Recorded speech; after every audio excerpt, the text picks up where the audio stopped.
You're watching the Skechers Greenbrier Tip-Off. Welcome to White Sulphur Springs, West Virginia, in the foothills of the Allegheny Mountains, inside beautiful Greenbrier Resort. Tonight, the 15th ranked team in the country, the Duke Blue Devils, will face 3-0 West Virginia, receiving votes in the top 25. And we welcome you inside Colonial Hall alongside former Iowa State great Ann O'Neill. I'm Brenda Van Lingen. What a unique setting for college basketball tonight. We're in a historic resort inside of a ballroom, but we've got a Power Four matchup tonight between two teams with high expectations for this year. Well, you have Duke, who is picked to win at the ACC, and West Virginia, one of the top teams in the Big 12 Conference. Two teams who have elite talent on both sides of the basketball.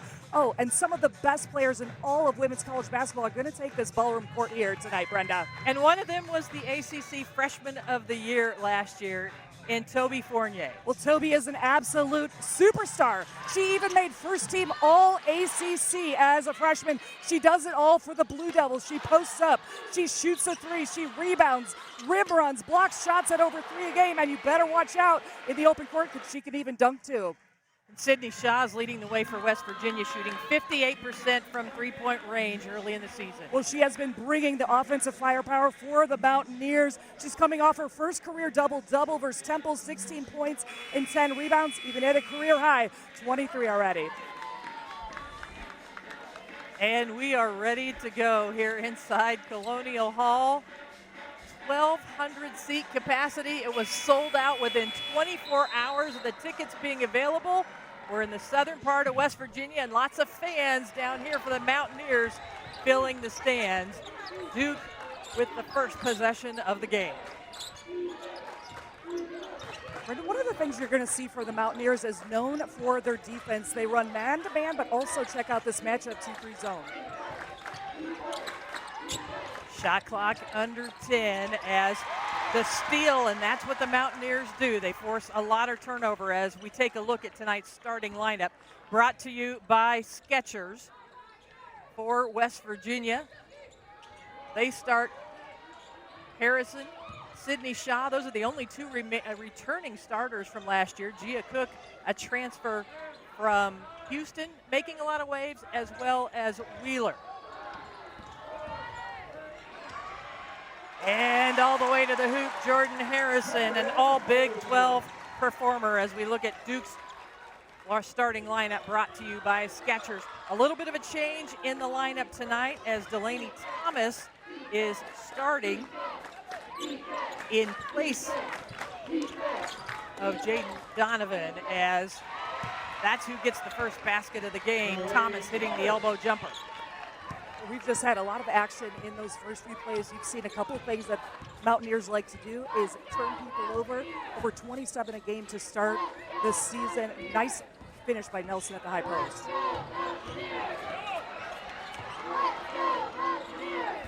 Both teams so well known for their defense. The kick out to Gia Cook. And here comes Duke Fournier with the basketball.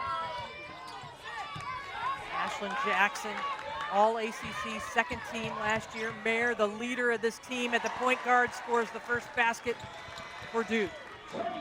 What a play by Mayer. She is the ultimate point guard for Coach Kara Lawson's team. She knows when to find her shots like she did getting downhill or also orchestrating the offense.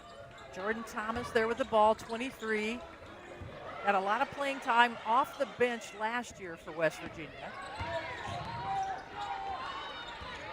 Gia Cook out top. Shot clock at 8.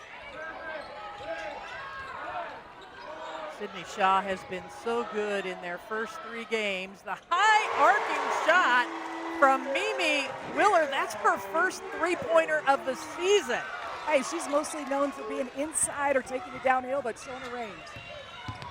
Jordan Wood turns it over. Duke coming off a game where they had 22 turnovers in their win over Norfolk State, and she's feeling it right now. Wheeler misses from the top of the key, and then a foul committed by Jordan Thomas. Mark Kellogg, in just his 3rd season at West Virginia, 25 win seasons each of his first 2 years in Morgantown. They lost in the second round of the NCAA tournament last year and ended the season ranked 21st in the country. Fournier at the rim, and she is fouled by Wheeler and will go to the free throw line. Well, what a press breaker here. The secondary transition by Duke. Great cut down the middle of the lane.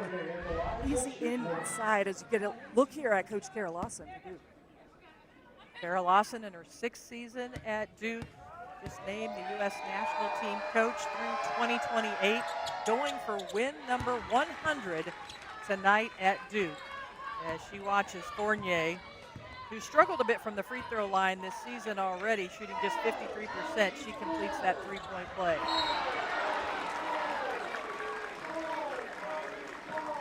Calls on Duke number 12, Delaney Thomas, her first. Foul is called on Delaney Thomas. You know, and as you look back, Duke lost that first game of the year to Baylor over in Paris, but they had a much shorter lineup at that time. Emily Skinner, as well as Ariana Robertson, the freshmen and redshirt freshmen, are going to come in later on. That extends the bench. It was a real problem for Duke there against Baylor because they got into a lot of foul trouble in that game. A lot of foul trouble, and when you mentioned Skinner and Robertson, two of the best elite freshmen across the nation that we'll be able to take a look at, and also add length and versatility both on offense and defense for the Blue Devils. Jaden Donovan checks in for Delaney Thomas. And a travel called on Wheeler. There's a little excitement here in the ballroom, but I like how Wheeler has been aggressive at looking for her shot, whether that's the inside or outside game. And it allows West Virginia to do what they like to do, and that's pick up full court. And you'll see it the entire time. Sometimes you'll see denial, but you'll see a jump defense anytime. But Mayer, that's how you break it down, Brenda. All the way, nobody stops her, the leader of this team. Now Duke is 4 for 4 from the field. And you watch Duke here, right?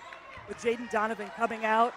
They are so tough on the defensive end as well, even in 3 games, holding opponents to 25% shooting. That's Duke on the defensive end. But look at how this press breaker, okay? Just Mayer putting her head down. She's got that speed. If no one stops you face to face, that is going to be 2 points on the other end. I like her looking for her shot. You know, when Kara Lawson talks about Team Mayer, she just says she plays at the right intensity level all the time. She almost turns it over there as Gia Cook got in the passing lane, but it will stay Duke basketball. Just your composure, whether it was, they were winning by a lot or you're losing by a lot, Coach Kara Lawson said in the press conference. She just knows how to always click in and stay focused on every single play, playing with that effort. Opposite side of the rim, no good. At first miss of the game for the Blue Devils. It's one of the things West Virginia wants to do, limit the shot selection, so get on those defensive boards so they can get out in transition. Easy pass inside, and Wheeler just muscles it up inside. Smart play all the way around, from the ball movement into even the hesitation and pump fake under the rim.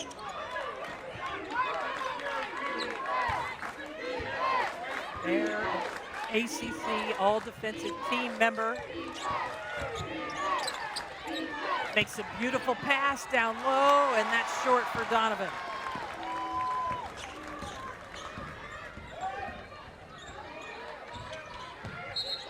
And dragging your foot. Well, top 20 teams highlight Sunday afternoon's women's basketball schedule. 10th ranked NC State hosts number 7 TCU at 1 Eastern on ESPN. Then on ESPN2, number 22 Louisville takes on Clemson at Little John Coliseum. You can always watch both on the all-new ESPN app. Well, Duke made their first 4 shots of the game, but have missed their last 2. You see a lot of different actions from Duke, but they have such length. They have 9 players over 6 feet tall, and with Robertson, she could hit that mid-range shot. Ariana Robertson, the redshirt freshman who was out all last year with the knee, hits that jumper.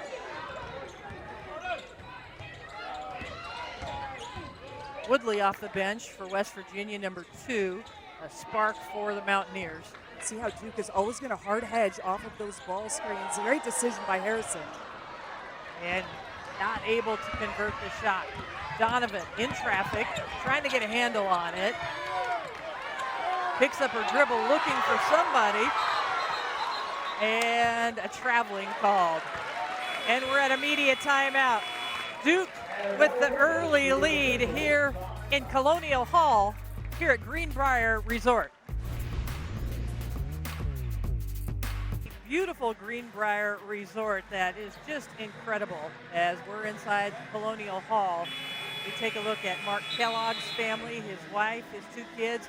His wife played basketball. His 2 kids are being recruited to play in college. It's a basketball family for sure. You see Trisha, his wife, right there cheering them on, Camden and Haley, and yes, they're players. And Camden wants to be a coach one day, and they say, we interrupted this marriage for basketball season in the Kellogg household.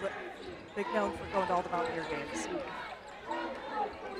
Duke leads 11-7 here in the first quarter. We're in White Sulphur Springs, West Virginia. Special game here in a ballroom that is seated for 1,200 people. Shot clock winding down. Wheeler stepping back and doesn't hit the rim. A shot clock violation for the Mountaineers. You mentioned the attendance here. There's not really an open seat all the way around here. Look at this. Coming in for a top matchup of women's basketball. Historic location right by a train station as a foul committed, offensive foul on Duke. Riley Nelson into the game. You're getting a look here. This is Nelson just trying to get through the rim. Sydney Shaw coming over, getting ready to take that. West Virginia hasn't scored in the last 2 minutes. They're led by Mimi Wheeler, number 22, who hit a three-pointer earlier and scored at the rim. She's out of the game currently.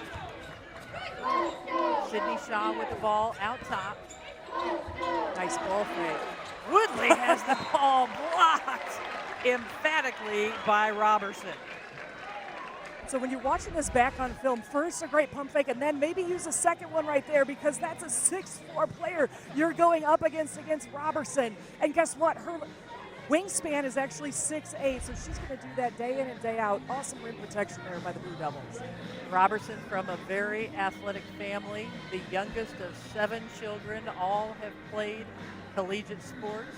Also, her parents have as well. And when Kara Lawson talks about Robertson coming into the game, as well as Emily Skinner, who is out defending the point right now, those 2 make a huge difference for Duke when they step on the court. Shaw pulls up, rims in and out, and Robertson can't corral it, but it will be Duke basketball. There you're checking out. Just look at this resume of an athletic family right there. Brenda, you can see what kind of impact she's going to have in this Duke program. You know, and what's fun for me is 3 of those players, Ashley that played at Texas Tech, Ariel that played at Colorado and West Virginia, and Aaliyah that played at TCU. I've called all their games during the course of their career. So to be here and see Ariana finally off that knee injury, coming back to play this year. So you even had a little mix of volleyball, college basketball, NBA, of course. But Ariana was the 17th best recruit ranked by ESPN before coming in her freshman year, had that injury, and now is back, was able to learn even from the sidelines. Another miss for West Virginia, wild shots at the basket, and that's what Duke does. They just make it so difficult for you to get a shot at the basket. Even if there's not a block, there's still a disruption. You're thinking about going up against that 6'4" in the middle of the inside. This is Emily Skinner. Kara Lawson's already said she is the greatest passer to play at Duke during her time.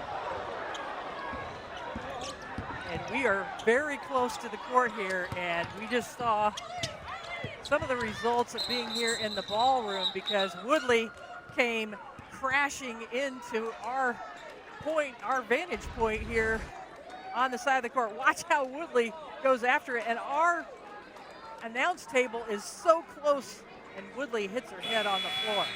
Substitutions. Well, wow, we had a lot of action right there. Good to see Widley is still out there. She is one of the best defensive players. If she's going to get a seat for the West Virginia Mountaineers, they talk about her in defense, and she leads in deflection, steals, or rebounds, usually 6 out of 7 practices at a time. So her diving into the floor and the score table over here, that's no surprise for Woodley.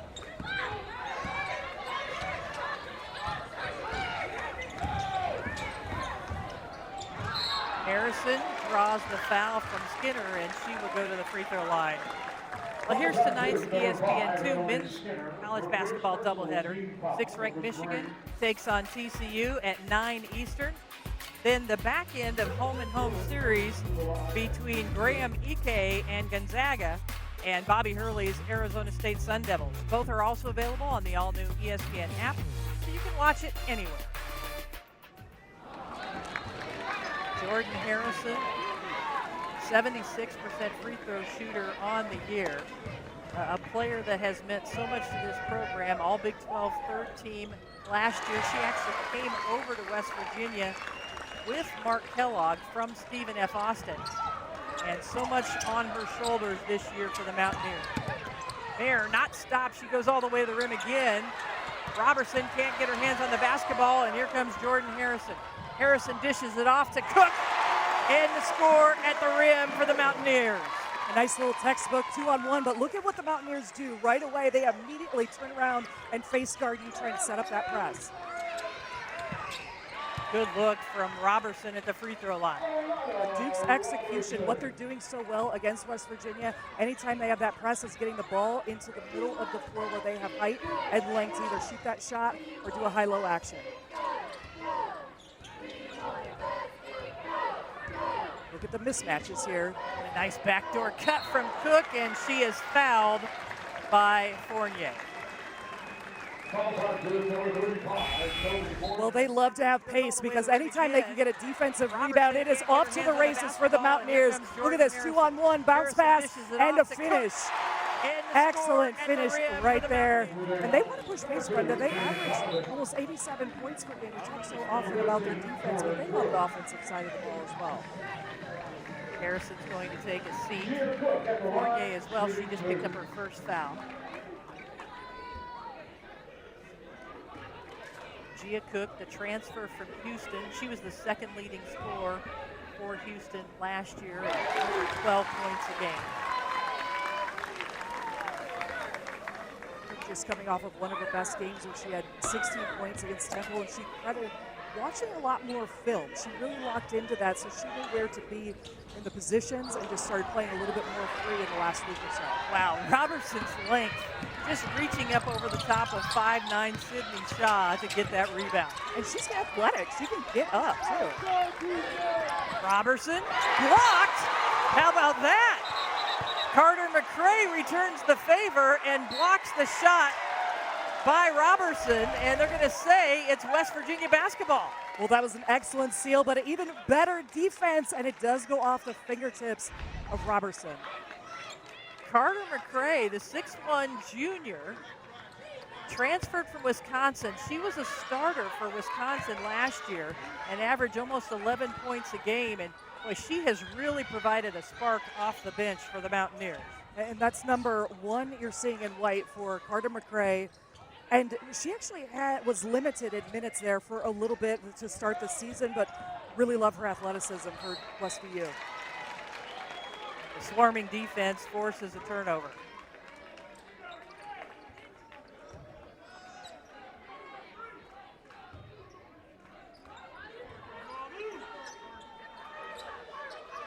Shot clock is off. As we wind down to the end of the first quarter, Jordan Wood tries to go back over her shoulder. Robertson there keeps it alive. That time, she won't be denied. I mean, both plays were tremendous. The lob over to Wood, who is long at 6'4". And Robertson, just so smart heads-up play to be able to tip the ball to herself. 5 seconds left in the first quarter. Cook steps back. Good cover up by Jordan Wood. Does she get it off in time? Short. And that's the way the first quarter will end. Number 15th ranked Duke leading West Virginia 15-11 at the end of the first.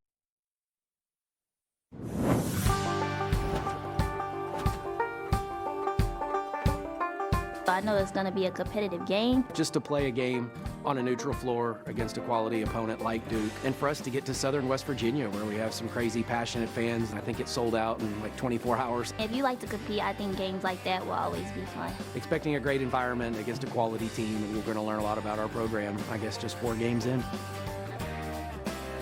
And the Greenbrier Resort has just been a fabulous host. They have it all decorated for the holidays. We are here in Colonial Hall, which seats about 1,200 people, but the entire facility is beautiful, so historic. It's been around since the 1700s. And just remarkable as we start the second quarter here in White Sulphur Springs, West Virginia. Duke leading 15-11, and we appreciate so much the hospitality of Holly Joe and everybody. Young Drew took me for a hike this morning around the entire facility and up into the mountains. It's just been fabulous here at Greenbrier. Yes, Greenbrier, Intersport, just how they've been able to create such an incredible event. And what a setting. It's nice to be here. West Virginia with a shot clock winding down. Sydney Shaw looking that length of Duke bothering West Virginia so much. Somehow, Skinner was able to keep her hand on top of the basketball. She gets an offensive rebound, but can't put it back in, and then a reach-in foul called on Delaney Thomas. That's her second foul. And she's replaced by Fournier. Checked into the game for West Virginia, number 21, Riley Makaleski. She is a junior that transferred from Butler and had a tremendous game against Temple with 12 points. Checking back into the game also is Mimi Wheeler, the 6'1" grad student who transferred from Norfolk State. So this Mountaineers squad, they only returned 2 starters from last year, but they added a good number of transfers, 6 newcomers, including 5 transfers to reload here for the Mountaineers. And those 5 transfers that Coach Mark Kellogg was looking for in the transfer portal, they had a lot of production, almost 53 points per game last year at their previous schools. So we wanted players that brought production, and talked about West Virginia, but Duke on the exact same thing. They really talk about their depth and what they're able to bring and the versatility that they're able to play at so many different positions. That's why every time you see a player in, somebody's handling the point guard, but everybody is out running. 12 on the shot clock, another block shot inside for Duke, and right through the hands of Jordan Thomas. Players on the floor. Duke somehow able to come away. They've got a 3-on-1. Beautiful pass. Donovan able to score at the rim. Love to see that hustle. Coaches always talk about 50-50 balls. That's what you're getting after right here. And getting this little 2-on-1 with a nice pass. That was the first basket of the game for Donovan, who's averaging just under 3 points a game, a defensive specialist for the Blue Devils. Harrison kicks out. There's a 3-point look. Makaleski not able to score. Smart tip plays there by Wood, making sure they're able to corral the offensive ball. Donovan into traffic and too high. 6 turnovers now for Duke.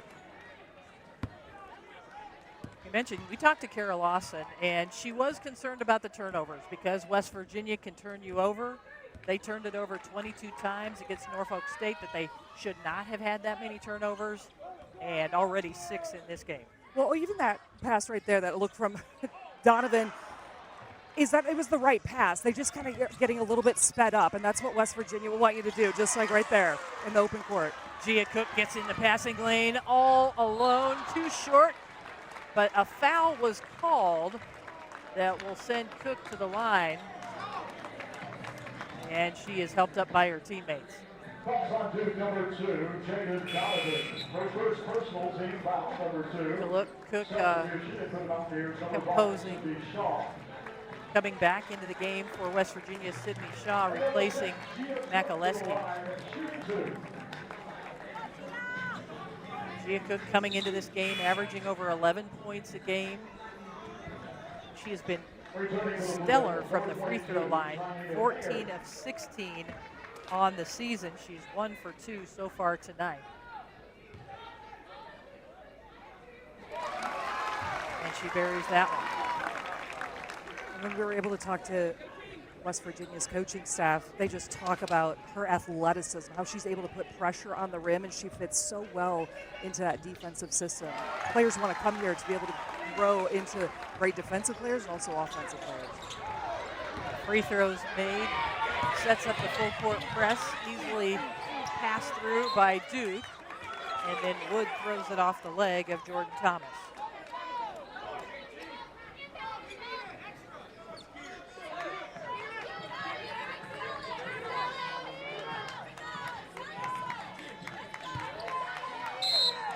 To start the game, Dukes was shooting almost 54% from the field. So getting the looks that they want, it's just, again, about orchestrating the offense against this pressure of West Virginia.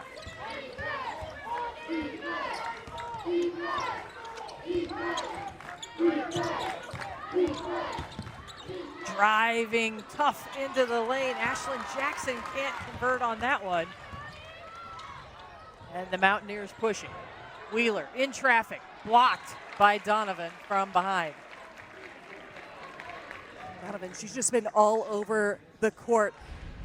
She does it all. She can defend 1 through 5 because look at this athleticism. She waits on the timing, knows that a pump fake is coming, and that's how you learn how to be a great shot blocker, even from a guard position, is work on that timing. You know that that pump fake is on its way under the rim. And Kara Lawson talks about how Jaden Donovan may be the best defensive player in the country. She can defend all 5 positions, and you saw it there, blocking inside the paint. And she's been so disruptive. So it's not that she's always going to put the most points on the board, but she's going to give you such a huge lift in athleticism and playing that defensive anchor for Duke. Because even when she's not on the ball, she's in those backside rotations. And that's why Coach Kara says she's one of the best, if not the best, in the nation for defense. And not on the same page there, as it looked like Harrison was taking a backdoor cut, and she stopped, and Thomas threw it out of bounds.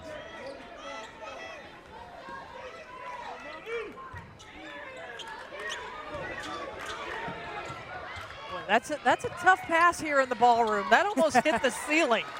And we talked to the officials before the game. Fournier picks up her 2nd foul. And it's a low ceiling in here with this ballroom setting. It's a low ceiling, but I will say it's been working for Duke because they have been able to pass over top of the press instead of running into half court where West Virginia is going to trap you. They've been using their length, their height for those overhead passes and cross court. So far, it's been working, but you're right. This is a low ceiling in here compared to a regular arena. And when we did talk to the officials, if it does hit the ceiling, it's a dead ball. So it's as if it were out of bounds. Out of bounds, yep.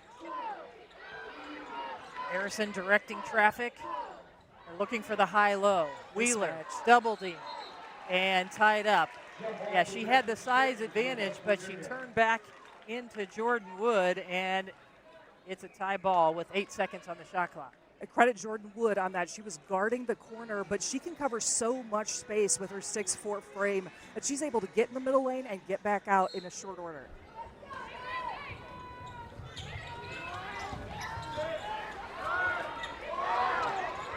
Three seconds. 2. Harrison able to rise up, catches the rim, but another tough shot at the end of the shot clock. Donovan looking. Tough transition defense there by West Virginia, keeping them in front. Now Duke has to set up the half-court offense.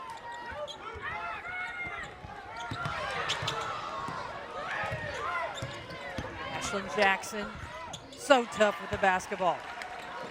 And they have to guard her on that three-point line because she's one of the best three-point shooters for Duke as we get more action on the sideline.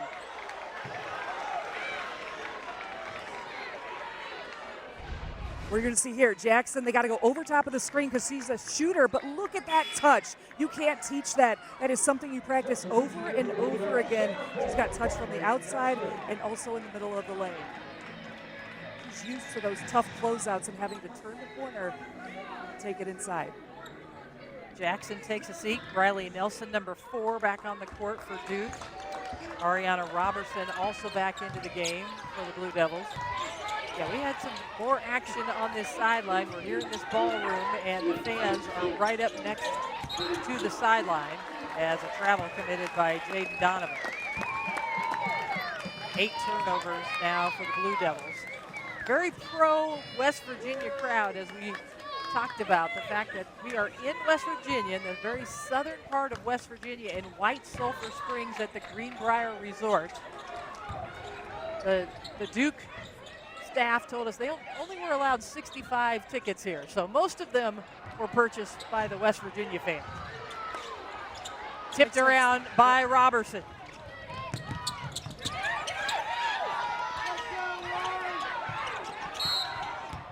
And a foul on Harrison down low.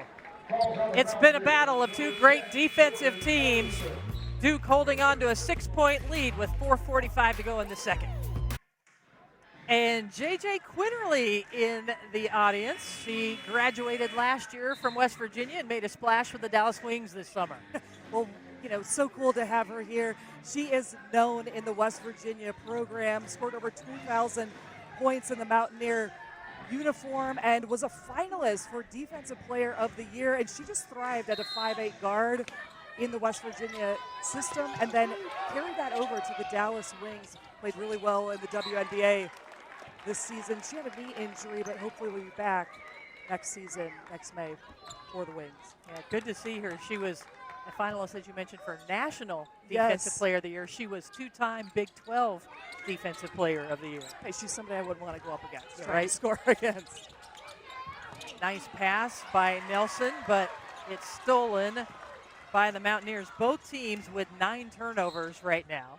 And West Virginia has not scored a field goal here in the second quarter. They got some free throws, made 2 free throws, but they're 0 for 5 overall, 0 for 1 from beyond the arc.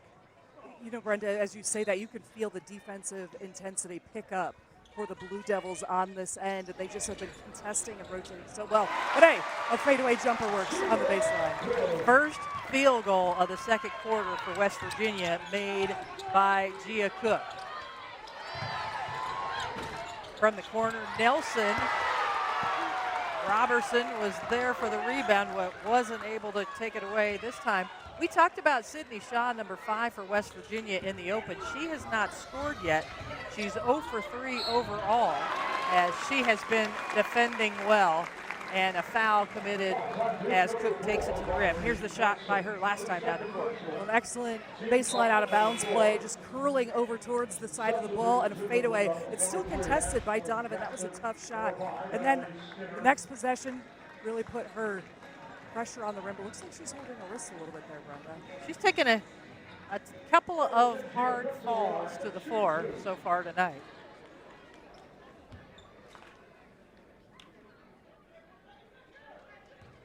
As Gia Cook back at the free throw line, she makes the first. Here's our ABC Saturday college football triple header, loaded with playoff implications. Number 10 Notre Dame takes on number 24 Pitt at noon Eastern. College Game Day crew will be there to start the day. Then 4th-ranked Alabama takes on 12th-ranked Oklahoma. And then Arch Manning and Texas square off against Georgia. Each is also available on the all-new ESPN app. What a day of college football coming up, and a beautiful pass. Could have been a pass from a quarterback to a big tight end, a little right? touchdown right there. It feels like a touchdown anytime you can just lob it up to Robertson on the inside, because she's so smart and keeps that ball high. West Virginia has had a couple of scoring droughts in this game. Their last one was 7 minutes long before Cook was able to end it. Shot clock is winding down again. It has gone down a number of times here for the Mountaineers. And there's just so much length in the lane for Duke that it's hard for any paint points for West Virginia. You mentioned that length, but also they're playing a little gap defense, so you don't have a lot of driving lanes. Looks been about the best off the bounce trying to get to the rim. There off to Donovan. Too strong. Both teams have been tremendous, like you see in their transition defense. Shaw strips it away from Skinner, gets it out to Cook, and Cook has been the shining light for West Virginia. And that's a tough corner pocket three right there, but loose ball again, and she's open on that baseline. And West Virginia has drawn within one.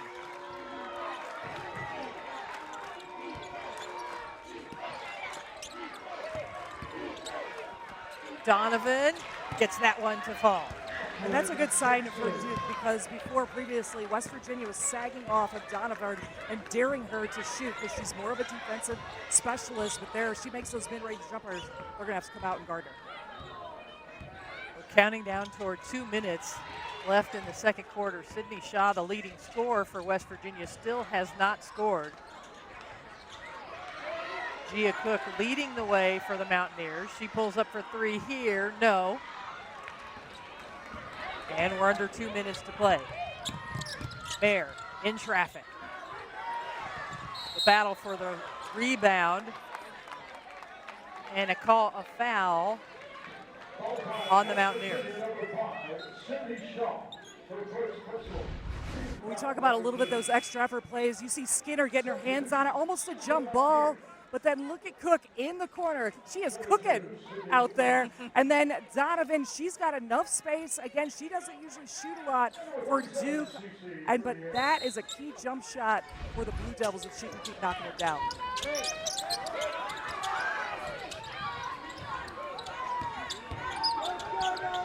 Skinner pulls up for three. And Celia Riviere into the game, number 37. For West Virginia. And then away from the basketball, Mimi Wheeler picks up the foul. Her second. And she will be replaced by Makaleski. That makes it the 10th turnover for the Mountaineers. Notice this pressure even here in West Virginia, face guarding on the sideline out of bounds. Jackson pounded by Woodley.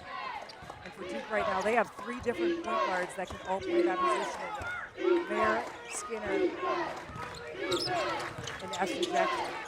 Yeah, all three in the game at the same time. And that's what you want against the press, is because anytime they can put it on the floor and also use their vision to try to break that down. Jordan Wood picks up the foul as she gets tangled up with Sydney Shaw.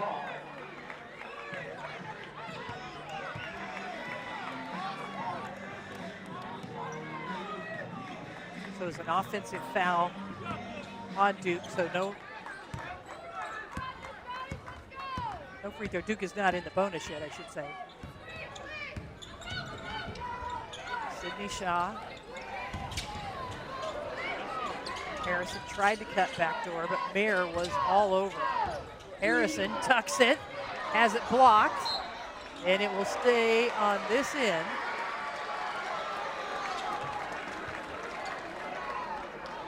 Now we don't have to wait. Now we don't have to wait until the last 2 minutes before the officials will take a look. It can be looked at, but the officials actually came together and said it was Duke basketball. Yep, just talked it over and off West Virginia. Now you're seeing again multiple point guards that Duke have. Robertson, Skinner, nice move, no. So the Mountaineers have made it tough for shots in the paint too for Duke. They have it's been their rotations. If you get by one, there's going to be another Mountaineer coming at all times trying to contest shots. But I could also say that right now for Duke as well. Here's a 2-1 fast break. Well, we knew coming into the game, both these teams hang their hat on defense. It is not surprising to see the score that we do right now because they both are so good defensively.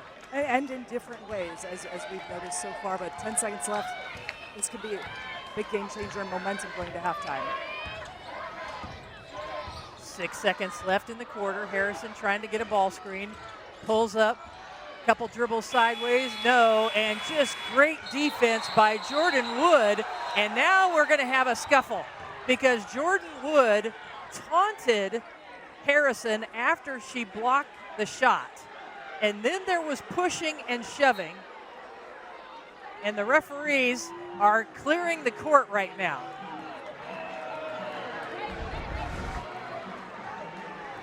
As we go back, and there's where Jordan Wood taunted first, and then the pushing and shoving started.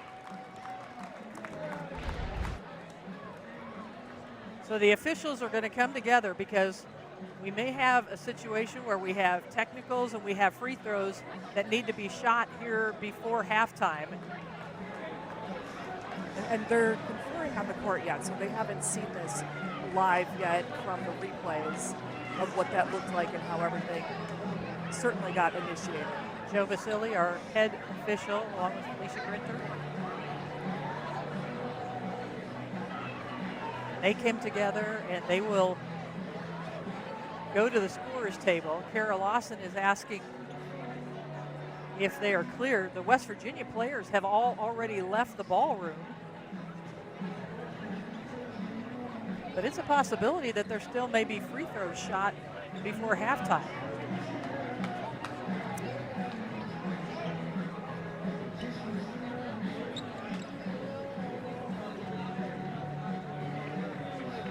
Being explained to both coaching staffs right now.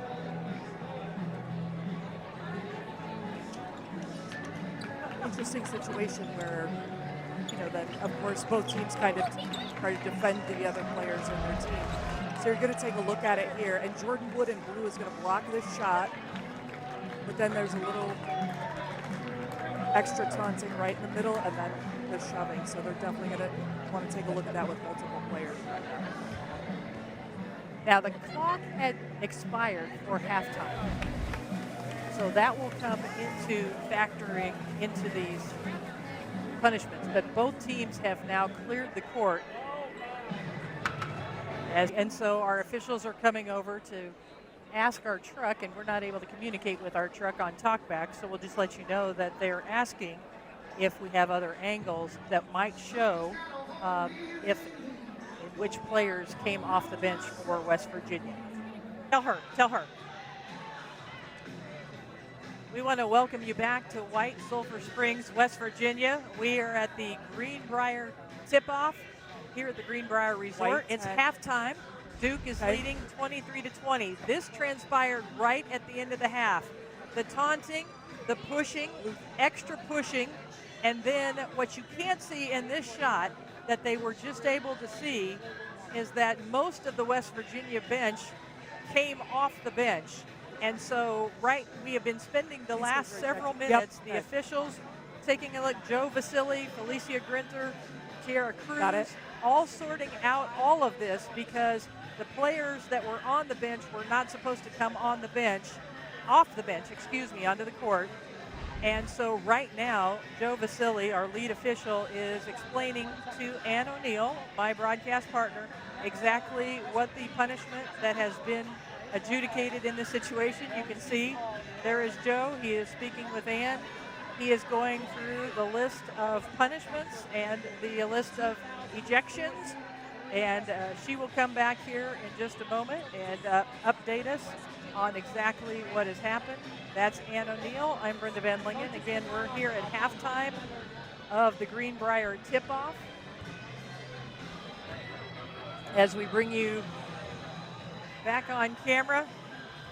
All right, so this is Ann O'Neill. I'm Brenda Van Lingen. She has just had it explained to her what are the punishments, what are the consequences, what did you learn? We're going to do the best we can here because that was very fast as we've been getting ready, but it looks as though Jordan Wood for Duke and Jordan Harrison for West Virginia have a flagrant 2, and they will be ejected from the game. So flagrant 1 was Ashlyn Jackson for Duke, Ariana Robertson from Duke, and then number 3, Gia Cook for West Virginia. And I'm gonna have to triple check all of these numbers during the break for you guys. And then we also have players from the West Virginia bench, 5 of them that came on the court, and that is an automatic ejection. We're gonna get those numbers straight for you coming back up with all the different fouls and technical free throws. All right, we'll get this all sorted out. A lot of craziness here, but we'll make sure we get all the information back to you when we come back from break. We're watching the Skechers Greenbrier tip-off on ESPNU. Welcome back to the Greenbrier Resort in White Sulphur Springs, West Virginia, where Duke leads 23-20 at the half. Along with Ann O'Neill, I'm Brenda Van Lingen, and we've had a lot of developments here. As we went to the halftime break, there was some pushing and shoving. There were players for West Virginia that came off the bench. What can you update us on as far as who's been ejected from the game and other punishments?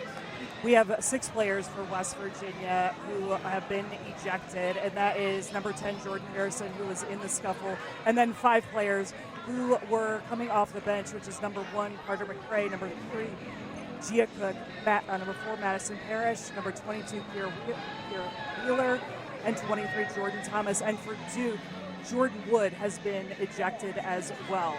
And then there was a couple of flagrant ones, or technicals, I should say, and that went against number 3, Ashlyn Jackson, number 21, Ariana Robertson for Duke, and for West Virginia, that was number 3, Gia Cook. So we've got a couple of fouls that we're going to make sure that are listed. It looks as though West Virginia, with the different technicals, is going to get a couple of free throws and the ball out of bounds, but we will definitely update you with all of the details. But here's a little bit look at what happened. There was a block shot, a little taunting, and then some pushing by the teams. But what you don't see it necessarily at that angle, but another angle, that there were many players, like we mentioned, from West Virginia who came off the bench, which is an automatic ejection, Brenda. And so what that leaves us with is West Virginia, we're going to have to count it up here to see how many players they even have left to play here in the third quarter of play, because they have had 1, 2, 3, 4, 5, 6. They have had 6 players ejected. West Virginia has. Duke had 1 player in Jordan Wood ejected. Flagrant 2 fouls, so ejected from the game. And then also, as Ann mentioned, Ashlyn Jackson and Ariana Robertson were given flagrant 1 fouls. And so West Virginia will have some free throws to shoot as we come back onto the court to start the third quarter action here in White Sulphur Springs. So I've been told that there are 5 players remaining for West Virginia. The 5 that you see right now are the 5 players remaining. And among them, number 25, Logan Johnson, did not even play in the first half. Everybody else that did. So Sydney Shaw is available, Logan Johnson, as well as Riley Makaleski, Sydney Woodley, and Celia Riviere. You see the ejections on the screen, and primarily the reason that so many players for West Virginia were ejected was because they came off the bench. The only one that was involved in the scuffle was Jordan Harrison. As you look at the empty bench for West Virginia, they will have to play the rest of this game with 5 players.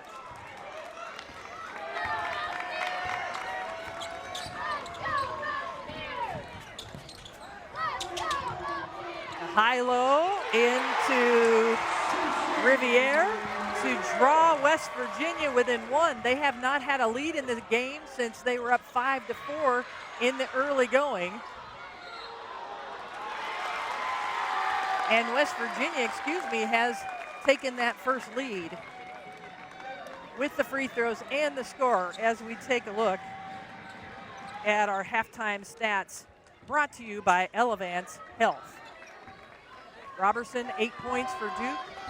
Second quarter scoring was tough for West Virginia. 9 points from Cook, and she is one of the players that came off the bench late, and so she has been disqualified. Bench points in favor of Duke, 12-0. We really had a competitive first half right there, but you see that Duke is going to start to use their length and their talent to their advantage. That was just an easy 30-foot entry pass into Toby Fournier.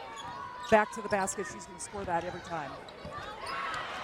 Nice pass inside. And how about the inspiration from West Virginia after so many players disqualified from the game? And Celia Riviere has scored a couple of baskets here in the early going.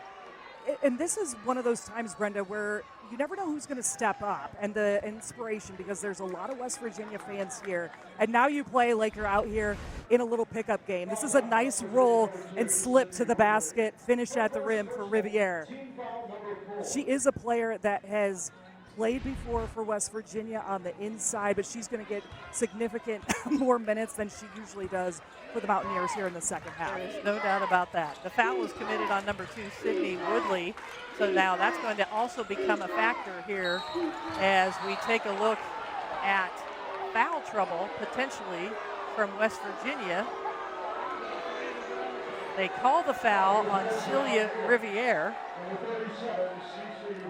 So that will be her first foul. So we will keep an eye on foul trouble for West Virginia as they only have 5 players available for the second half.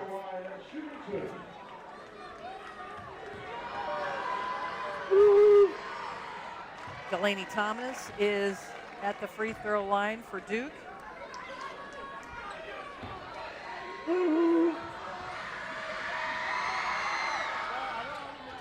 Misses the second, and a lane violation committed on Logan Johnson. Logan Johnson hadn't played at all in the first half. She has played 12 minutes per game for the first 3 games for the Mountaineers, but she had not yet checked into this game. She gets the lane violation, and Duke makes good on the second free throw. They go up by 1. And this is exactly what you can expect from Duke, is that they're going to put on the full court pressure and try to wear down the West Virginia team. Woodley with the basketball. Riviere, she's already scored 4 points here. And how about that? 6 straight points for the junior from Paris, France. A nice little touch there over her shoulder on the hook shot.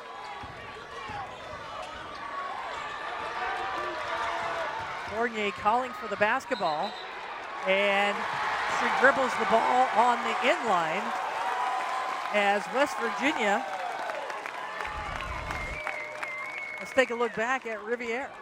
She's got great positioning, just backs her down, continues to get low, and a little hook shot there. And this is going to be an interesting group of, like, where does the ball go for West Virginia? Where are their strengths? You got to go back to the basics if you're the Mountaineers and go off of what you do best. And for Sydney Shaw, that is shooting the ball at any level.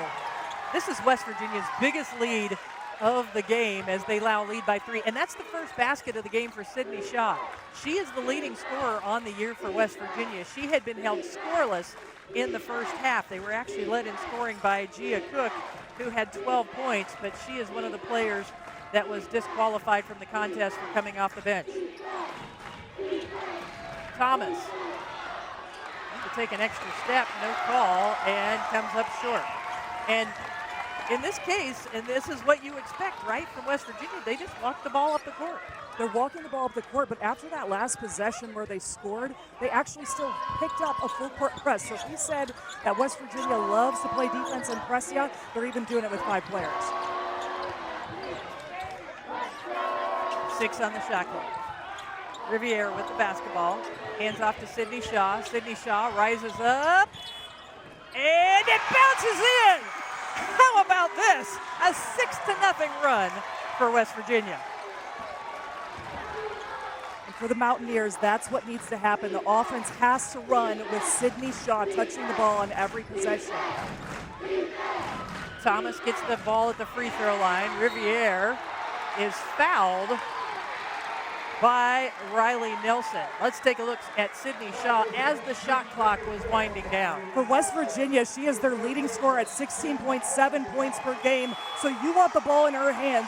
She's a 3-level scorer. She can get the mid-range, she can hit the 3, and you're hearing it right now that they also have maybe the 6th man behind them, Brenda, with this crowd in this small ballroom venue as well. All right, let's recap for you. If you're just joining our game, this game is being held in a ballroom at the Greenbrier Resort in White Sulphur Springs, West Virginia.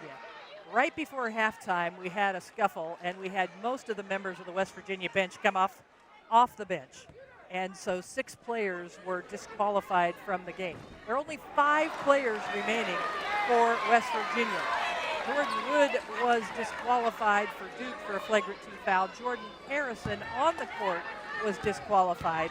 And all of the rest of the players that you see for West Virginia were disqualified because they came off the bench during the scuffle.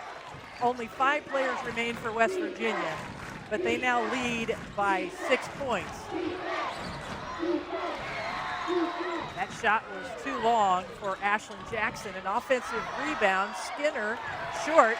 And remarkably, Duke comes out of the halftime locker room with only 1 player disqualified, but they seem more rattled than West Virginia right now. And you mentioned it right there. It's going to take a little bit to settle into this game because it got so discombobulated at the end of that half. And Celia Riviere has 7 points here in the second half, and she's just fouled. She'll go to the free throw line. Well, you see, hey, if it's not going to go through Shaw, it's going to go one-on-one in the post to Riviere. She's using her strength, her back to the basket moves, and her low positioning to get some great looks for West Virginia. And this actually gives her a little time to rest. She was huffing and puffing a little bit earlier, and so she gets an opportunity here to catch her breath at the free throw line as Delaney Thomas goes to the bench for Duke. And Riviere makes the first free throw. Well, top 20 teams highlight Sunday afternoon's women's basketball schedule. 10th ranked NC State hosts number 17 TCU at 1 Eastern on ESPN. Then on ESPN2, number 22 Louisville takes on Clemson at Little John Coliseum. You can always watch both on the all-new ESPN app. Celia Riviere now with 8 points. And for Duke, one of their advantages here is trying to attack West Virginia and try to get some fouls at some point because there's no subs, so that's what you want to be able to do. They're just getting a little sped up in the half court. But Fournier had excellent positioning in the post. Brenda, for the Blue Devils, I get it right inside of there, but got that 3-second call instead. Jordan Harrison is typically the point guard for West Virginia. She was one of the players that was disqualified. So Sydney Shaw takes it in, attacks, and she is fouled by Jaden Donovan. And it will send Sydney Shaw to the free throw line.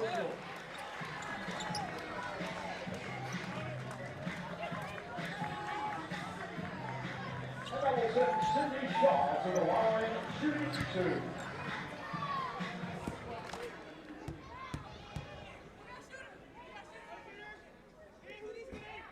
Sydney Shaw, this is the first. Sydney Shaw, in this early season for West Virginia, is averaging just under 17 points a game. She played for the Mountaineers last year as a junior, was one of the starters that returned a transfer from Auburn the couple of seasons before that. She makes the second free throw. And a 9-0 run for West Virginia here in the third quarter. So let's see what Duke does here for an offensive set. Usually a horn set, a couple of ball screens, and watch for the high-low action, especially Fournier.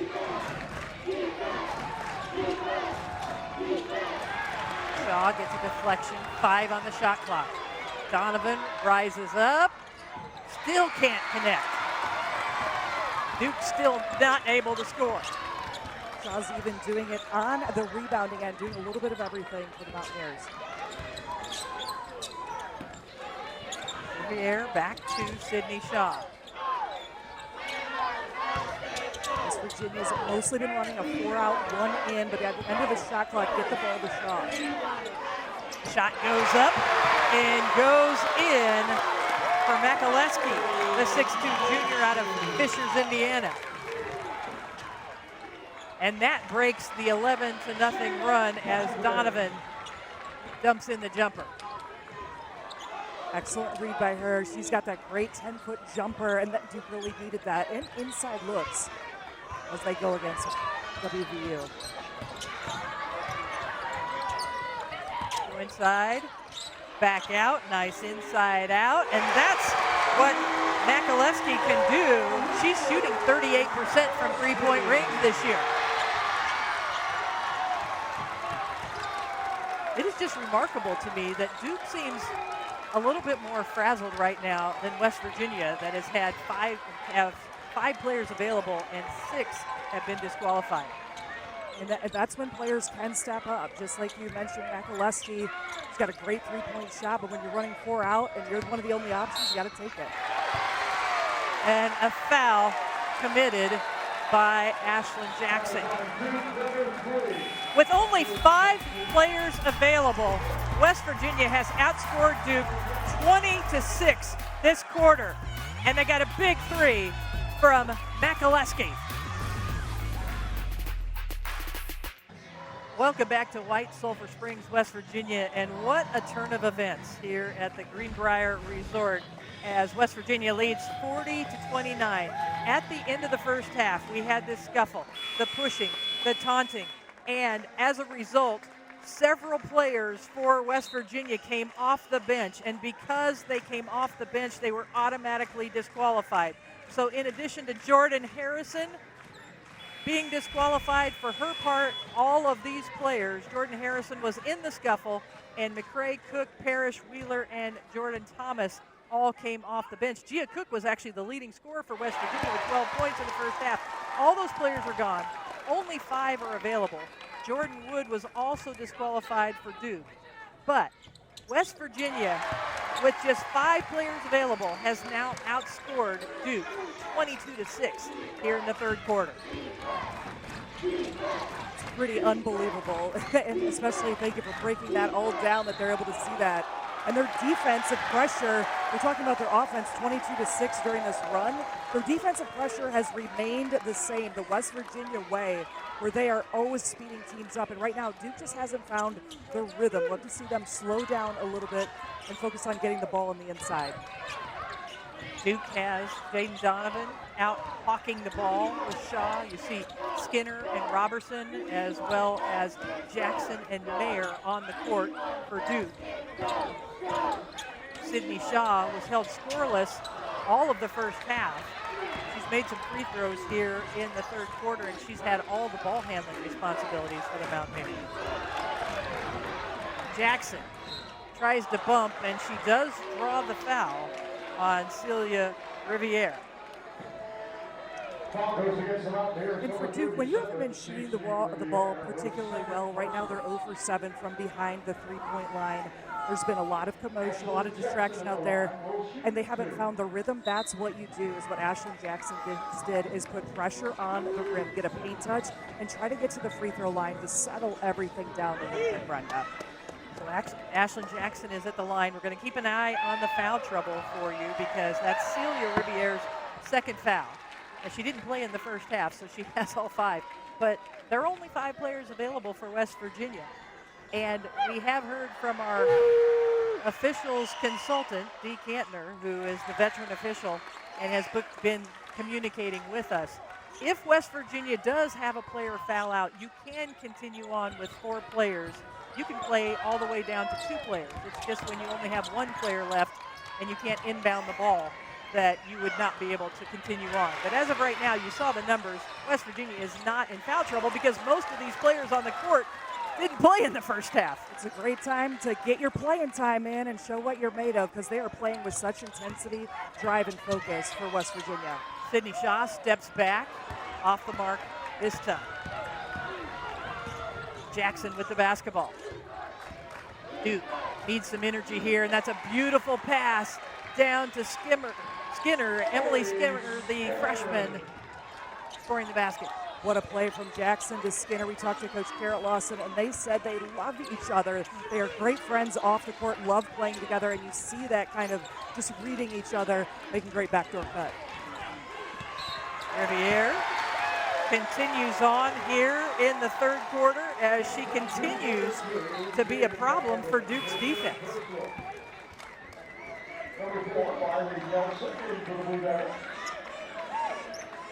Riley Nelson checking in.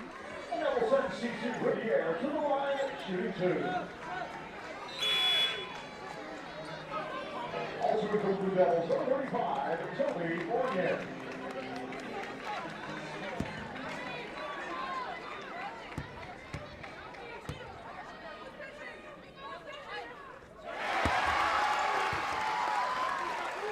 Riviere at the free throw line. Made her first.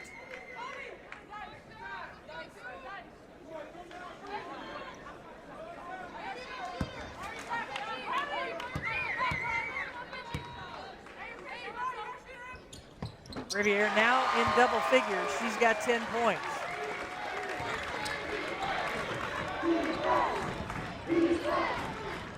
The lead back to 12.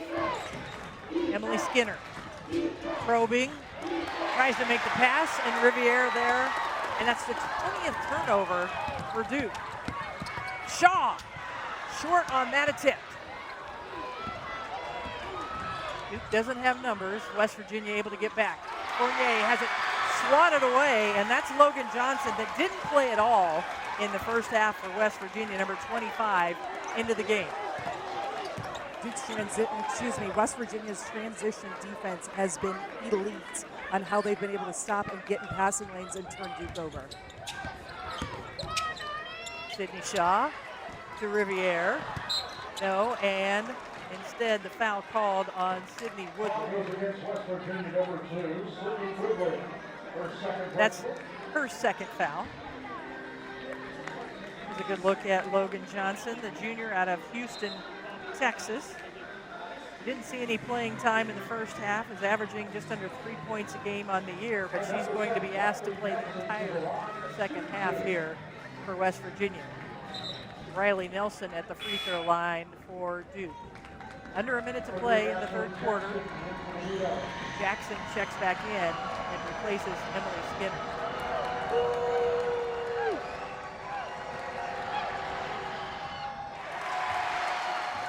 Nelson's only been to the free throw line 4 times all year coming into the game. 3 of 4 from the line, and she misses the first. And again, that 6th man coming into play here, as this is a very pro-West Virginia crowd here in this resort. Only 1,200 people can be seated in this small ballroom, and it is primarily probably 90% Mountaineer fans. Akaleski gets in trouble, ducks under, not able to finish. This is where Duke can capitalize. But you see that hustle, and that's what it's been about for Johnson and Woodley. They have been flying through the passing lanes, and Duke's trying to get an opportunity on the fast break, but there's just been so many hustle plays for the Mountaineers. Mark Kellogg giving instructions from the sideline. Now, this is when you hope that everybody was paying attention in the scout, right? Yeah, everybody was ready when your number was called, for sure. This is like a big thing for coaches. Jackson left all alone and is too strong. The shot clock is off as we wind down the third quarter of play.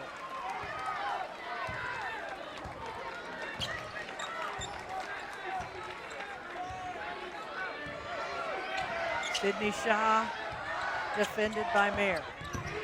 Shaw pulls up. Riviere pulls up from 3. Woodley tries to tip it in at the buzzer and not able to. But the crowd is on their feet for the effort from West Virginia, as this West Virginia squad with 24 points in the third quarter with only 5 players. West Virginia scored 20 points in the first half. They scored 24 in the third quarter with just 5 players available. Hey, when it's an intense environment, your back's against the wall, you only have 5 players, people step up big, and that's how they're playing. They're playing loose, and they're playing free. You see that they're just ready to rock. Cecile Riviere, 10 points, all in that third quarter. You see Makaleski with the big couple of back-to-back three-pointers, and Sydney Shaw, she can do it all, offense and defense for the Mountaineers. So to update you, if you're just joining us, we had 1 disqualification for Duke, Jordan Wood. We had 6 for West Virginia. Jordan Harrison was part of a scuffle on the court after the halftime buzzer sounded, and then the other players all came off the bench for West Virginia and were disqualified, ejected for this game. And so only 5 players remain for the Mountaineers, and yet they outscored Duke 24-9 in the third quarter. So, Ann, you're Duke. You've had a chance to catch your breath now. They go to Fournier inside as she scores. What do you expect from Duke here as they bring within 10? Absolutely. You go to your superstar, Fournier, with her back to the basket. She can rise up and play. They've also got Ashlyn Jackson, but right there, West Virginia went to a 2-3 zone instead of the regular man-to-man matchup.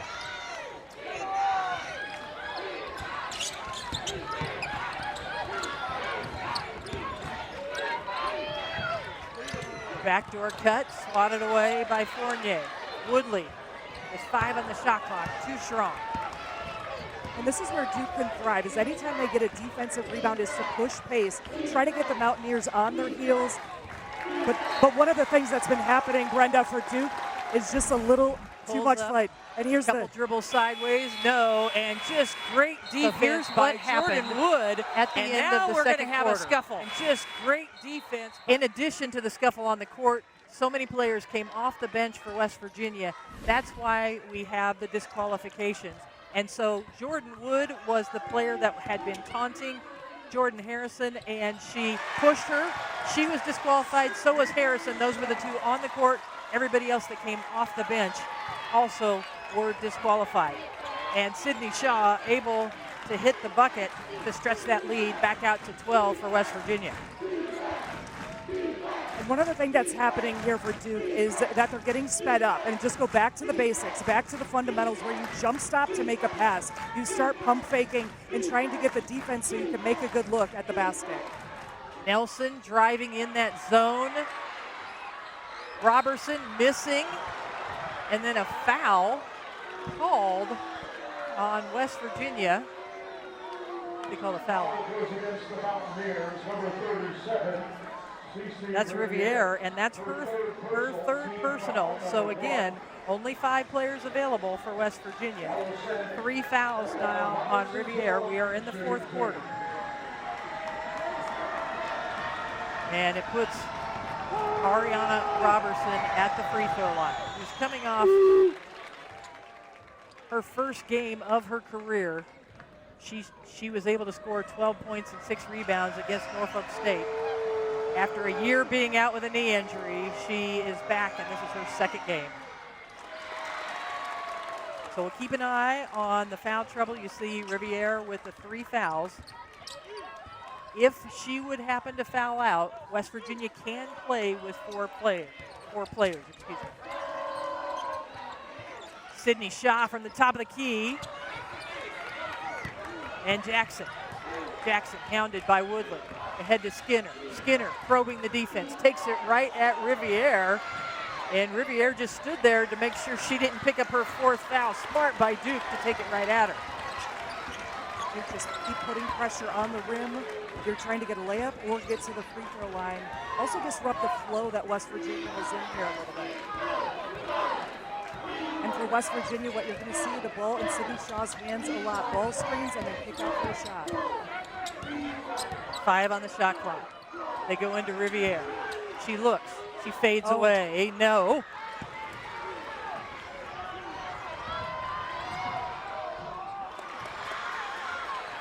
And Duke not able to score, and Fournier reaches in and ties it up. Well, here's tonight's ESPN2 men's college basketball doubleheader coming up. 6th-ranked Michigan takes on TCU at 9 Eastern. Then the back end of a home-and-home series between Graham Ike and Gonzaga and Bobby Hurley's Arizona State Sun Devils. Both are also available on the all-new ESPN app, so you can watch anywhere.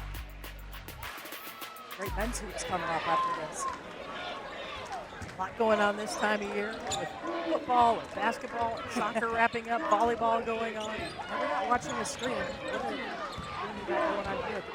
I mean, who could have imagined this? When it took at least 15 to 20 minutes just to sort out all the disqualifications from the end of the second quarter. I mean, who would have thought that with just 5 players left, the Mountaineers could have this kind of an effort in the second half? It's even getting the fans even more involved because Sydney Woodley just hit that basket. She only averages 4 on the game. And a traveling called on Emily Skinner. Again, the fans packed into this 1,200-seat ballroom at the Greenbrier Resort. in White Sulphur Springs, West Virginia. They're becoming a real part of this game. They're becoming that extra sixth person. They're only 188 miles from Morgantown, where West Virginia plays. So they've made that trip, and there's fans all over the state for West Virginia. They're the only Power 4 school in the state. Nice move, but nice block. Really great recovery by Robertson. Skinner too strong, and Delaney Thomas comes away with it, and they will call the foul. Oh no for West Virginia. That's on Riviere, and that's her fourth foul. She has been the most effective offensive player here in the second half with double digits, but now she has 4 fouls. And Duke's going to go right at her again and again.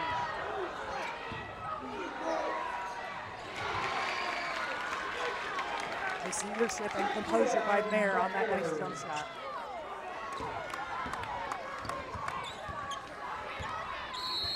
And a timeout called by Mark Kellogg. We're going to take a break.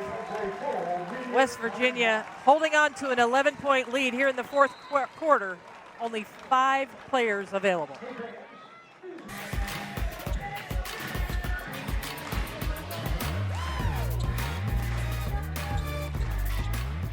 Welcome back to White Sulphur Springs, West Virginia, where West Virginia, with only 5 players available after 6 disqualifications, we're leaning heavily on this young woman, Celia Riviere, the 6'3" junior from Paris, France, has scored 10 points here in the second half of play, but unfortunately for West Virginia, she also has 4 fouls.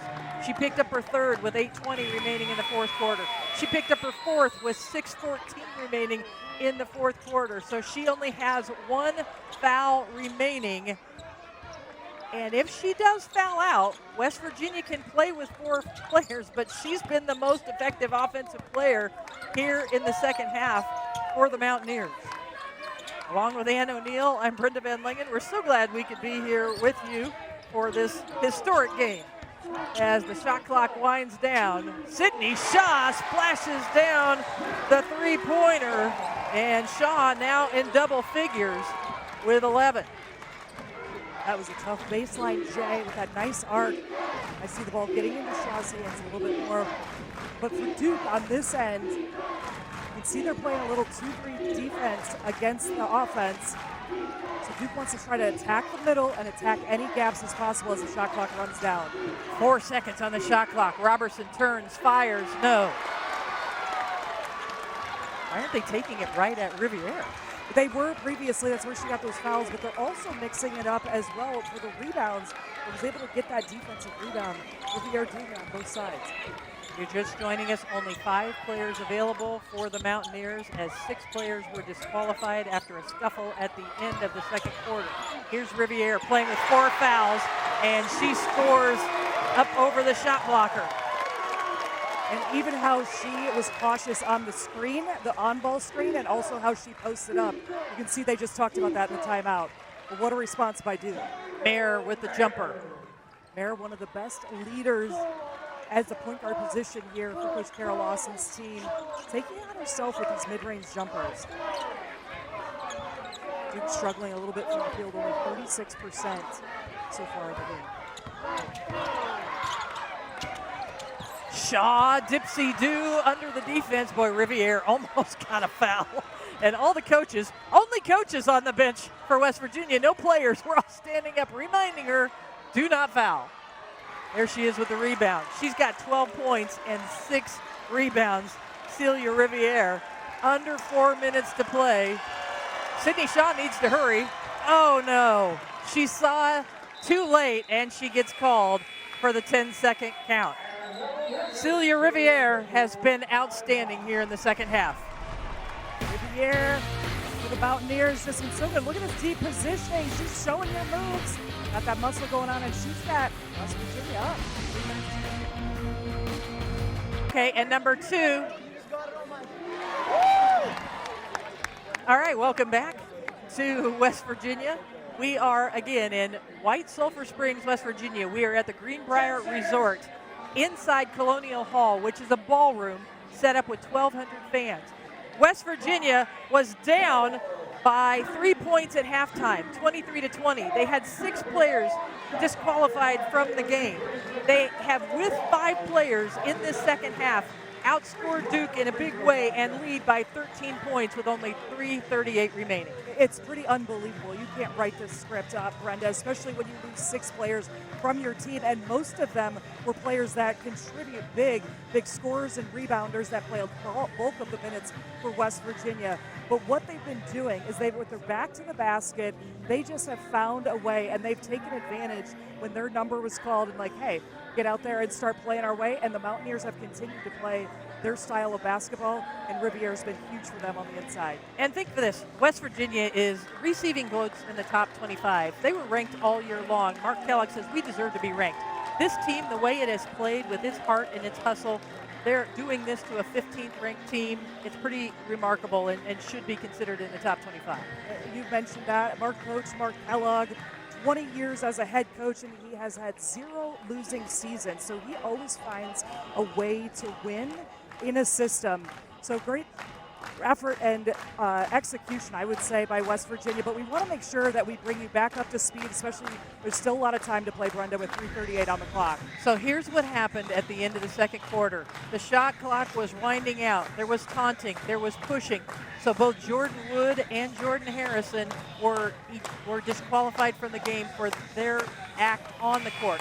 Then there were 5 other players for West Virginia who came off the bench, and they were automatically disqualified. Anytime players come off the bench to participate in a fight, they're disqualified. So that means 6 players were disqualified for West Virginia. Again, Jordan Wood and Jordan Harrison are the 2 players that were in the fight on the court, and the others were on the bench coming onto the court to be disqualified. West Virginia has 5 players remaining. They have nobody on the bench, and they have been able to take control. They have outscored Duke 32-16, make that 32-19 here in the fourth quarter, and that is a huge shot for Ashlyn Jackson. Well, that's how you get the momentum back, and then you get your defense set with Fournier. And Fournier is fouled by Makaleski and will go to the free throw line. There's plenty of game left to play, especially Jackson with the logo 3 that gets Duke into their full court denial defense, and they are trapping at any time, and it's really hard to pass over 6'2" Toby Fournier.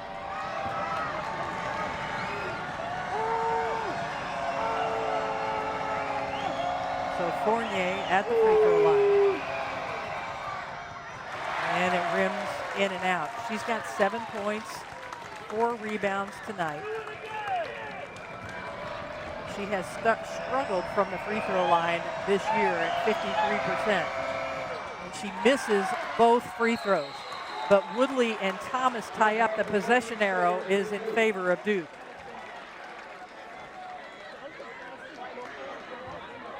So the biggest lead for West Virginia was a 15-point advantage at the 4:33 mark. Duke has chipped away to make it a 10-point lead. Jackson splashes down another 3-pointer, back-to-back 3-pointers to bring Duke within 7. Well, Jackson, that's what she does. She shoots those threes in Holy Cross. She had 15 points in the fourth quarter just this season, so that is something she can do, is get hot in a hurry for the Blue Devils.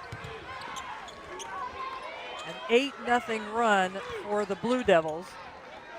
As the Mountaineers, nobody has been able to come off the court here in the second half for a breather. Sydney Shaw with 5 on the shot clock, uses the screen, takes it in, steps back, and steps on the baseline. Duke with an opportunity to cut into this lead even further. You still see Duke that wants to put pressure and wants to run some time off the clock from Duke. It's not necessarily trying to get steals, but trying to get them to use that shot clock. Thomas, wide open. Fournier misses point blank, and Johnson there to rip it away. How does Toby Fournier miss that shot? It was point blank, but that was just an excellent hustle play by Johnson. And now you're seeing Shaw trying to use the entire 30 seconds here. Thomas into the passing lane, gets the steal. Jackson up ahead to Fournier. Fournier misses again. the ACC Freshman of the Year last year, with a couple of big misses here, and we are under 2 minutes to play. Tough breaks for Duke, and Riviere, she just has her hands up. She's going straight up, rolling up. Underneath her, there's been just enough distraction. Mark Kellogg calls a timeout to get an opportunity to bring his players in. Kara Lawson's team trying to crawl back from court here in the second half with only 5 players available after having 6 players disqualified. They led by as many as 15. However, Duke has been on an 8-0 run to close the gap within 7. 1:49 remaining in the game. 149 with 7 points is a lot of time, and you see it looks like Coach Kara Lawson's going to call it. And so Kara Lawson calls the timeout. Mark Kellogg brings his players around. We have been told the officials have detected a score discrepancy. They wanted to check the time and also a scoring discrepancy if there was one. They just wanted to make sure because we're getting down to the very wire here between time and score. So the officials are actually over at the monitor right now. All right.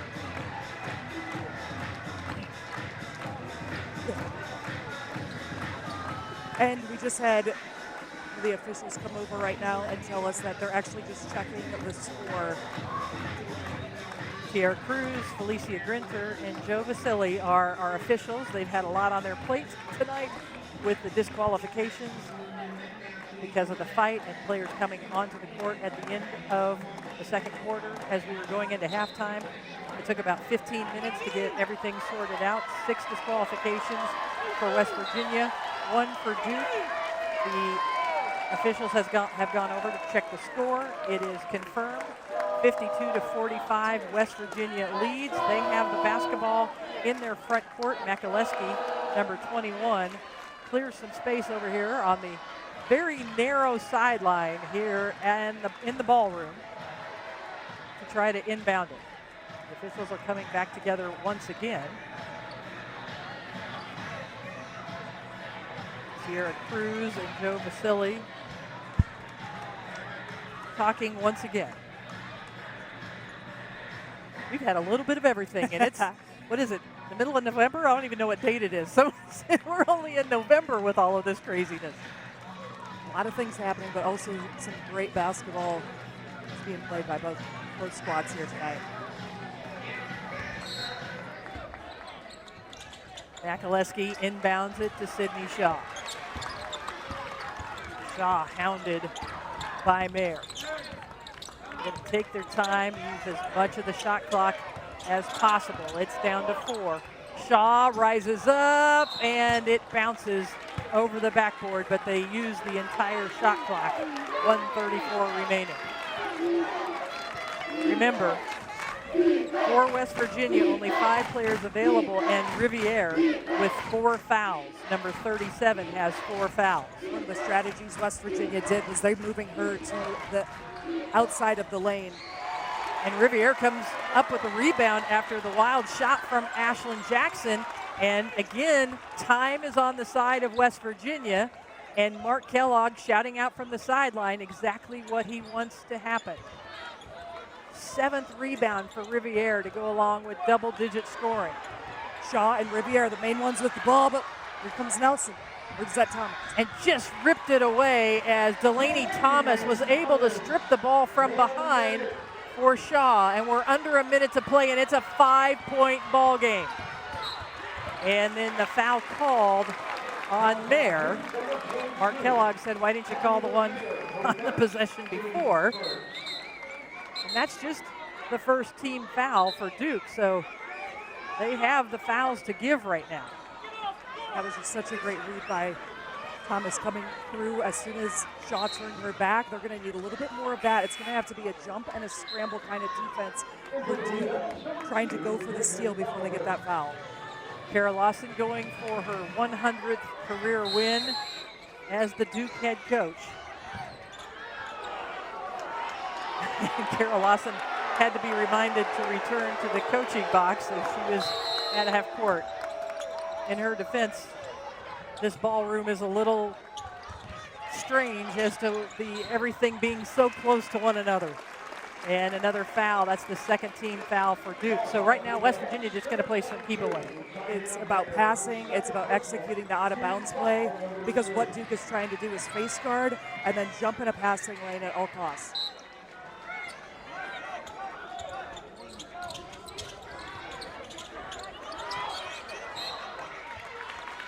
And another foul called. A couple of seconds ticked off the clock. That's her fourth personal foul, third team foul.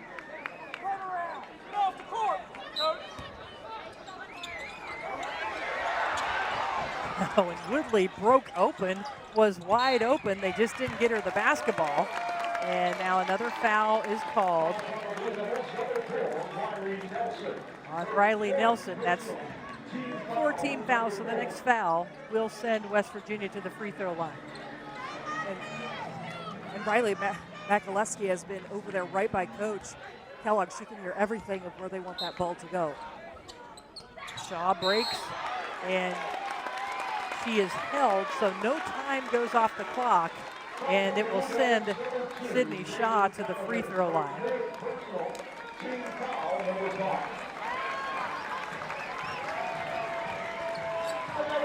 Sydney Shaw to the line, shooting 2.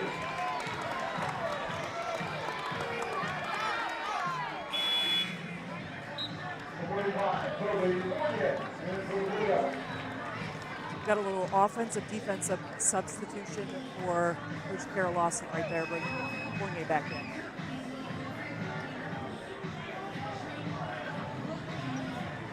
So Sydney Shaw, the leading scorer on the season for West Virginia. Coming into this game, she was 5 for 5 from the free throw line. She has 1 miss today, and she has 2 free throws now.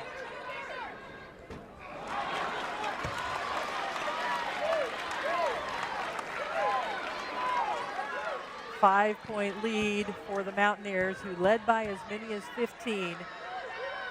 They were down by 3 at halftime when all those disqualifications happened. Shaw makes the free throw to push the lead to 6. Mayer pulls up, got it. 4-point game. And a timeout called by Mark Kellogg so that West Virginia can advance to the front court. Timeout, West Virginia, 30-second timeout. So we had a chance to talk to Carol Lawson. She mentioned just what a leader Team Mayer is. She calmly came down and did exactly what her team needed, hitting that jump shot. And Carol Lawson talks about her being the leader and playing with the intensity that we need no matter the score. No matter the score, if they're up big or if they're losing big, she goes, we've got 2 old school point guards on our team, and Mayer being one of them, where she knows if she needs to put it on her back and take somebody off the dribble like you just saw. She's made a couple of great mid-range jumpers here to lead Duke, or if she needs to run the offense and get it to certain players. But Coach Carol Lawson's so happy with her and her competitive spirit that she has and her leadership on the court. We've seen it real time. Carol Lawson's team was down by as many as 15 points here in the second half. Mountaineers are inbounding it on the sideline, have to get it in. They get it to Sydney Shaw, and she is fouled by Mayer. It will send Sydney Shaw back to the free throw line where she was 1 of 2 on her last trip.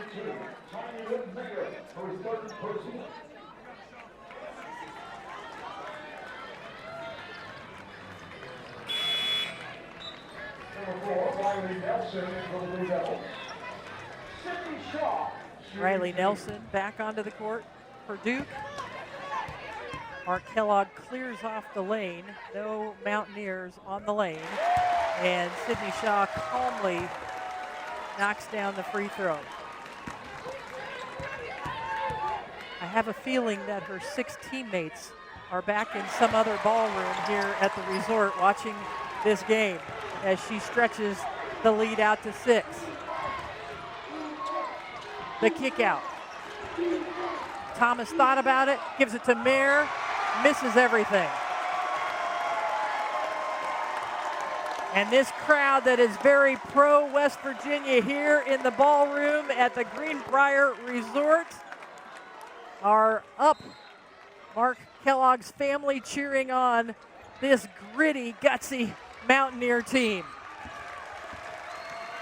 As Sydney Shaw will have another chance to go to the free throw line with 22.7 remaining.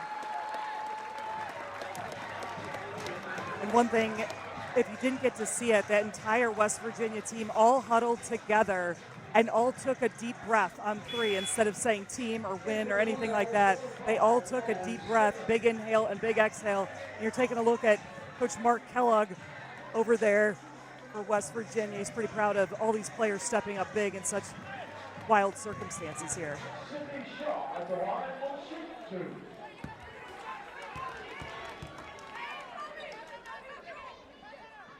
And Shaw makes another. The crowd is on their feet. What a remarkable game for West Virginia. 6 players were disqualified from this game. 5 players only were available here in the second half. And Sydney Shaw is 5 of her last 6 free throws and has given West Virginia an 8-point lead. Just absolutely can't. It's one of those scripts, you can't write it up. It's amazing to see how players perform and step up under such circumstances, and you're seeing it there a little bit more of how this all unfolded in the second half, Brenda. So what happened as we ended the second quarter, Jordan Wood was able to defend Jordan Harrison and not allow her to get a shot off. And she taunted. Jordan Wood taunted Jordan Harrison. Jordan Harrison pushed her back, and then a lot of pushing and shoving ensued.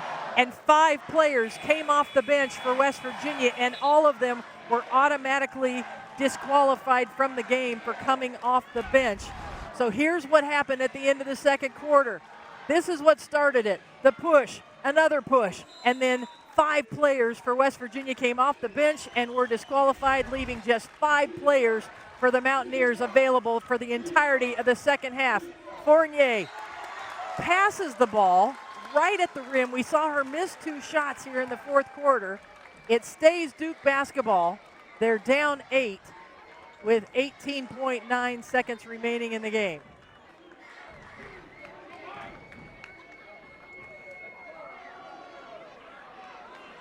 I think Joe Vasili is going over. The shot clock actually should be off. Yes, and they shut it off. We're not on a college campus, so there's a lot of wonky things going on here in the ballroom. But Duke has to find a way to score quickly. Skinner, short. Scramble for the rebound. Riviere, who else? Riviere has been such a hero for West Virginia. After not playing in the first half, comes out, scores double digits, almost a double-double in the second half, plays for extended period of time with 4 fouls, and Duke will concede. West Virginia with 5 players available in the second half beat the 15th ranked team in the country. Absolutely phenomenal response through adversity, and you're hearing it right now with this West Virginia crowd.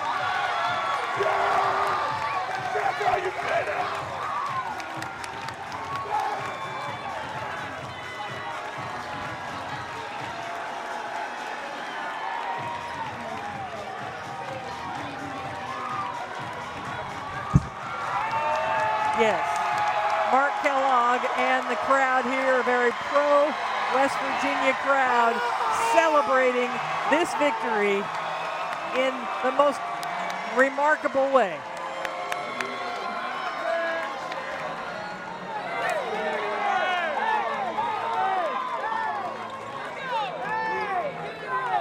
West Virginia with 6 players that were disqualified at halftime. Only 5 players available, and Country Roads, the theme song for the Mountaineers, being sung here at Greenbrier Resort in the Colonial Hall. West Virginia, Mountain Mama, take me home down country road.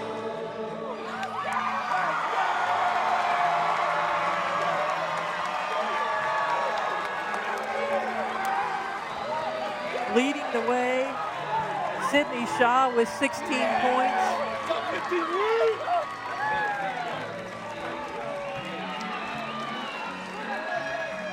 Followed closely by Celia Riviere, who had 12 points and 8 rebounds after playing just a couple of minutes in the first half. And now we are joined by Mark Kellogg under the most improbable of situations as he is surrounded by his incredibly courageous players. 6 players disqualified. You only had 5 players available for the entire second half. How in the world did you pull this off?